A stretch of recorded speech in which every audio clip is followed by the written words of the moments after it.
পদ্মা সেতু, airport third terminal, Rooppur পারমাণবিক বিদ্যুৎ কেন্দ্র, পায়রা বিদ্যুৎ কেন্দ্র, এই যে হাজার কোটি টাকার মেগা মেগা প্রজেক্ট, এগুলা কি দিয়ে তৈরি হয় কখনো চিন্তা করেছেন?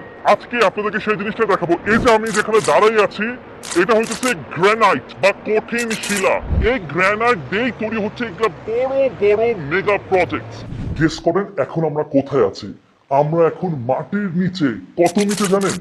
1000 ফিট নিচে। আমরা একদম ডিরেক্ট খনি যেখানে পাওয়া যায় সেখানে আমরা চলে আসছি। আমরা আজকে দেখবো যে খনি কিভাবে তোলা হয়, এখানে কি কি কাজ করা হয়, আমরা সব স্বচক্ষে আপনাদের সামনে তুলে ধরবো। চলুন শুরু করা যাক।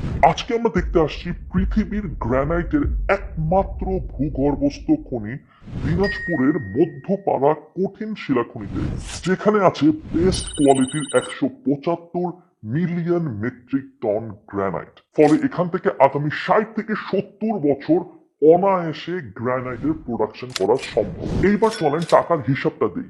1 মেট্রিক টন গ্রানাইটের দাম যদি 3100 টাকা থেকে 3200 টাকা হয়, বা ডলারে হিসাব করলে ধরেন অলমোস্ট $30, তাহলে আমাদের $5.2 বিলিয়ন গ্রানাইট আমাদের এই খনিতে আছে।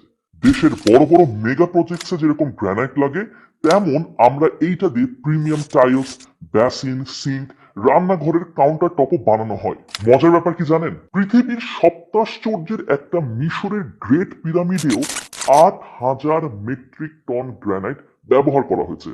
জেনাইট, এই যে গ্রানাইট পাথরগুলো আসলে বৈশিষ্ট্য কি, কোথায় লাগে? এই যে বড় বড় পাথরগুলো, এত বড় সাইজের পাথর, এগুলা নদীর প্রোটেকশনের কাজের জন্য ইউজ করা হয়। এগুলোকে বোল্ডার বলে, খুব বড় সাইজের পাথর। এগুলার মধ্যে ছোট ভার্সন যেগুলো আছে, ওইগুলাকে আবার ইউজ করা হয় স্টোন চিপস হিসেবে। এটা আপনার কংক্রিটের মধ্যে মিশায় পাথরের ছোট ছোট টুকরা, অথবা আমাদের বাংলাদেশে বেশিরভাগ সময় যেটা করে, ইটের টুকরা টুকরা করে ফেলে। ইটের এই টুকরা টুকরা করে যে চিপসটা হয়, এটা করে ব্রিক চিপস। সো ব্রিক চিপসের থেকে স্টোন চিপস বেটার অনেক। আরেকটা ব্যাপার হচ্ছে, আপনি এই যে এই পাথরগুলো ছোট ছোট ভার্সন, যেটা ছোট আরেকটু ছোট ভার্সন যেগুলো, ওগুলো আপনি রেল লাইনে ইউজ করতে দেখবেন। ওগুলোকে ব্যালাস্ট বলে। ব্যালাস্ট হিসেবে হচ্ছে যে পাথরগুলো ইউজ করা হয়। সো এনাইট, আমরা একটু লাকি যে আমরা এক ভাইকে পাই গেছি। আমি পাথর কিনতে আসতে আসতে রূপপুর নিউক্লিয়ার পাওয়ার প্ল্যান্টের যে প্রজেক্ট চলতেছে, স্পেশাল জায়গা থেকে আসছে। কনস্ট্রাকশনে যত ঢালাই যাইতেছে, এগুলো সব আসলে আমাদের এই মধ্যপাড়া থেকে আমরা পাথর নিতেছি। আমাদের রিকোয়ারমেন্ট ছিল হচ্ছে 520 পাথর, যেটা 2400 টন। বাইরে থেকে আমাদের দেশে পাথরের গুণগত মান আরো বেটার। অবশ্যই অবশ্যই। ইন্ডিয়ান যে বোল্ডার পাথরটা আমরা নিয়েছি, পাথরটা যখন গাড়ি থেকে প্রায় 7 থেকে 8 ফিট দূরত্বে নিচে পড়তো, তখন পরে সাথে সাথে ফেটে যেত। সুন্দর টাইপের একটা পাথর। নরম, একটু ফ্লেকি টাইপের। বাইরের কোন রাষ্ট্র থেকে পাথর ক্যারি করেছি, তখন দেখেছি ওই পাথরের মধ্যে অনেক বেশি ডাস্ট থাকে, অনেক বেশি মাটি থাকে, অনেক বেশি ধুলা থাকে। পাথর আমরা কিনতেছি, পরিপূর্ণভাবে আমরা মনের কাছ থেকে স্যাটিসফাই হইতে পারি না। কিন্তু এখান থেকে যে পাথরটা নিতেছি, আলহামদুলিল্লাহ মাশাআল্লাহ, অনেক বেশি আমরা স্যাটিসফাই। এখানে আমরা পাথর নিতেছি, যেটা 520 নিতেছি, এটা 3100 কি 3200। আর যখন আমরা বিদেশ থেকে পাথর আনবো, সেটা শুধু পাথরের রেটই পড়বে আপনার 3800 থেকে 4000 টাকা টন। 1 টন পাথর আমাদের প্রায় 1000 টাকা সেভ হচ্ছে। খনিতে কাজ করে তাদের সেফটি নিয়ে অথরিটি সবসময় কনসার্ন, যার কারণে এখানে বড় কোনো অ্যাক্সিডেন্টের কথা কখনোই শোনা যায়নি। সেফটি নিয়ে এখানে একটা ইন্টারেস্টিং ডায়লগ প্রচলিত আছে, সেফটি ফার্স্ট, প্রোডাকশন মাস্ট। আমরা এখন প্রোডাকশন লেভেল আছে, এটা সি লেভেল থেকে -270, মানে 270 মিটার নিচে। আন্ডারগ্রাউন্ডে এক শিফটে 180 জন লোকের মতো কাজ করে, এবং 3 শিফটে হয় 540 জনের মতো কাজ করে, 3 শিফটে। বর্তমানে আমাদের এইখানে 6টা স্টপ থেকে, এক একটা প্রোডাকশন জোনকে স্টপ হিসেবে বিবেচনা করে, এরকম 6টা স্টপ থেকে রানিং প্রোডাকশন হচ্ছে।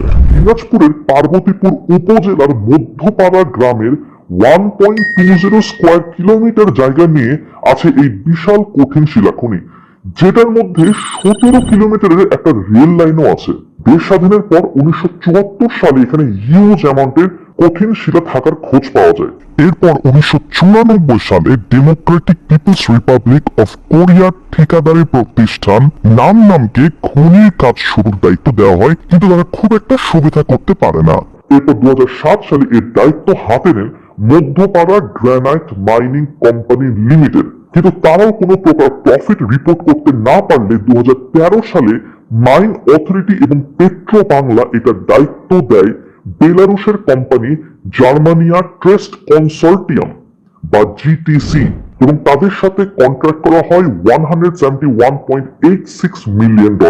তখন থেকে প্রতিদিন মাটির অলমোস্ট 1000 ফিট নিচ থেকে চলে আসছে কঠিন শিলা উঠানোর কাজ। মতে 2021 সালে বাংলাদেশে গ্রানাইট আমদানির পরিমাণ ছিল $47.2 মিলিয়ন, বা প্রায় 519,63,91,000 টাকা। চিন্তা করা যায় কারেন্টলি এই খনি থেকে প্রতিদিন 5,500 থেকে 6,000 মেট্রিক টন পাথর প্রোডাকশন করা পসিবল হচ্ছে, যেটা আমাদের যে ডিমান্ড সেই ডিমান্ডে 10% কভার করে ফেলতেছে। এখনো অনেক অংশেই ইম্পোর্টের উপরে নির্ভরশীল, যেটা আস্তে আস্তে আমরা দিনে দিনে কমে আসতেছে। তবে এজন্য গভর্নমেন্ট নতুন আরেকটা কূপ খননের প্ল্যানিং এ আছে, যার মাধ্যমে রেগুলার প্রোডাকশন 16-17 হাজার মেট্রিক টন নিয়ে যাওয়া যাবে। এটার ফিজিবিলিটি টেস্টিং হয়ে গেছে, এখন শুধু পারমিশনের অপেক্ষায় আছে। প্রস্তাবিত নতুন খনি হতে দৈনিক 11,000 মেট্রিক টন অর্থাৎ বছরে 3.3 মিলিয়ন মেট্রিক টন পাথর উৎপাদন হবে।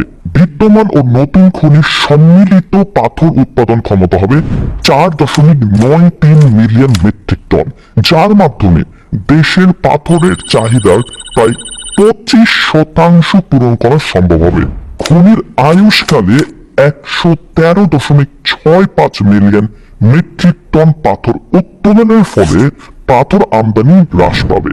এতে প্রায় 2.3 বিলিয়ন মার্কিন ডলার বৈদেশিক মুদ্রা সাশ্রয়ী হবে। খনির আয়ুষ্কালে প্রায় 407 মিলিয়ন মার্কিন ডলারের সমপরিমাণ টাকা সরকারি কোষাগারে প্রদান করা সম্ভব হবে। দেশের উৎপাদিত উচ্চমানের পাথর ব্যবহারে উন্নততর, দীর্ঘস্থায়ী ও টেকসই অবকাঠামো নির্মিত হবে। নতুন খনিটি প্রত্যক্ষভাবে প্রায় 1,000 জন ও পরোক্ষভাবে প্রায় 4,000 জন লোকের কর্মসংস্থানের মাধ্যমে দারিদ্র্য বিমোচন ও আর্থ সামাজিক উন্নয়নে গুরুত্বপূর্ণ অবদান রাখবে। এর মধ্যে খনি এলাকায় বসবাসকারী উক্ত 200 জন লোকের মধ্যে সক্ষমদের কর্মসংস্থান করা হবে। বিভিন্ন অবকাঠামো নির্মাণে ইটের বদলে পাথরের ব্যবহার পরিবেশ রক্ষায় ভূমিকা রাখবে। এখানে একটা ব্যাপার না বললেই না, যে মধ্যপাড়া কঠিন শিলাখনির ডেভেলপমেন্টের ক্ষেত্রে সবচেয়ে বড় কন্ট্রিবিউশন যাদের, তারা হচ্ছেন মাননীয় প্রধানমন্ত্রী শেখ হাসিনা আর তার হাত ধরেই, এবং বিদ্যুৎ, জ্বালানি ও খনিজ সম্পদ প্রতিমন্ত্রী নসরুল হামিদ বিপুর প্রচেষ্টায় এই খনিতে এমন সিগনিফিকেন্ট ডেভেলপমেন্ট পাওয়া সম্ভব হয়েছে। বাংলাদেশ সরকার যেহেতু দেশের ইনফ্রাস্ট্রাকচারাল ডেভেলপমেন্ট করার জন্য অনেকগুলো প্রজেক্ট হাতে নিয়েছে, তাই এই পাথরের ডিমান্ডও কিন্তু দিনে দিনে বাড়ছে, যেখানে মধ্যপাড়া কঠিন শিলা খনি ভাইটাল রোল প্লে করছে। এখান থেকে কঠিন শিলা পাঠানো হচ্ছে রূপপুর পারমাণবিক বিদ্যুৎ কেন্দ্র, যেটা প্রথমেই বলছিলাম, পায়রা বিদ্যুৎ কেন্দ্র, 4 লেন প্রকল্প, যমুনা নদী রক্ষা প্রকল্প, এয়ারপোর্টের রানওয়ে, ফ্লাইওভার এবং রেলওয়ে কনস্ট্রাকশনের কাজে। এই খনির এক্সপ্যানশন এবং প্রোডাকশন বাড়ানোর ক্ষেত্রে দুটো লিমিটেশন রয়েছে, যেটা ওভারকাম করতে পারলে আমাদের দেশের পাথরের ডিমান্ড আমরা নিজেরাই অনেকটা সাপ্লাই দিতে পারবো। প্রথমত বিউরোক্রেটিক ডিফিকাল্টিস, যেটা সরকারের বিদ্যুৎ, জ্বালানি ও খনিজ সম্পদ প্রতিমন্ত্রী নসরুল হামিদ বিপুর প্রচেষ্টায় অনেকটা ঠিক হয়ে যাচ্ছে। দ্বিতীয়ত বিস্ফোরক সংকট এড়ানো। এই বিস্ফোরক সংকটের কারণে 2014, 15, 18 এবং 22 সালে কয়েকবার খনিটির প্রোডাকশন অ্যাক্টিভিটিস বন্ধ থাকে। সর্বশেষে রাশিয়া ইউক্রেন যুদ্ধ পরিস্থিতির কারণে অ্যামোনিয়াম নাইট্রেট আনতে না পারায় খনিটা বন্ধ ছিল। কিন্তু এই প্রোডাকশন যদি একদিনের জন্য বন্ধ থাকে, সরকারের লস হবে 1.5 কোটি টাকা। এই এক্সপ্লোসিভ ডেফিসিটের কারণ হচ্ছে, এক্সপ্লোসিভের জন্য আমরা পুরোপুরি ইম্পোর্ট ওরিয়েন্টেড। তবে জিটিসি এর চেয়ারম্যানের মতে এই সমস্যা থেকেও আমরা খুব তাড়াতাড়ি সলিউশন পেয়ে যাব, কারণ তারা ওয়ার্ল্ড ওয়াইড সাপ্লাই নেটওয়ার্ক তৈরি করতেছে, যেখানে ইন্ডিয়া সহ এশিয়ার বিভিন্ন দেশ এবং ইউরোপ থেকে অলরেডি আনা শুরু হয়েছে। এই খনি থেকে পাথর প্রোডাকশন শুরু হয়েছে 2007 সালে। তবে প্রথম 1 যুগ টানা লস দিয়ে আসার পরে গত 4 বছর ধরে প্রোডাকশনের মাইলস্টোন অ্যাচিভ করার পাশাপাশি প্রফিটও হয়েছে। এইভাবে ডেভেলপমেন্ট এবং প্রপার ম্যানেজমেন্ট মেনটেন করা গেলে একটা সময় পাথরের জন্য হয়তো আমাদের আর ভুটান, ভারত বা চায়নার উপরে ডিপেন্ডেন্ট হতে হবে না। ফলে আমাদের বৈদেশিক মুদ্রা অনেকাংশেই সেভ হবে বা ইকোনমিক ডেভেলপমেন্টে কন্ট্রিবিউট করবে। এর ফলে দুইটা জিনিস হবে। নাম্বার 1, রিজার্ভ বাড়বে। বিজনেস স্ট্যান্ডার্ডের একটা আর্টিকেল সূত্রে বর্তমানে আমাদের রিজার্ভের পরিমাণ $19.52 বিলিয়ন, যেটা 2021 সালে ছিল $48 বিলিয়ন, মিনিং দ্বিগুণেরও বেশি। নাম্বার 2, ট্রেড ডেফিসিট কমবে। একটা দেশের ট্রেড ডেফিসিট বা ইম্পোর্টের সাথে এক্সপোর্টের গ্যাপ যত কমবে, ততই তার ইকোনমি ডেভেলপ করতে থাকবে। কিন্তু আমাদের 2023 ফিসক্যাল ইয়ারের এক্সপোর্ট অ্যামাউন্ট ছিল $69.49 বিলিয়ন আর এক্সপোর্ট অ্যামাউন্ট ছিল $52.34 বিলিয়ন। যদিও এটা আগের বছর থেকে ভালো, কিন্তু যত আমাদের ইম্পোর্ট নির্ভরতা কমবে এই রেশিওতে তত ইমপ্রুভ করবে, যেখানে গ্রানাইট প্রোডাকশন একটা সিগনিফিকেন্ট রোল প্লে করবে।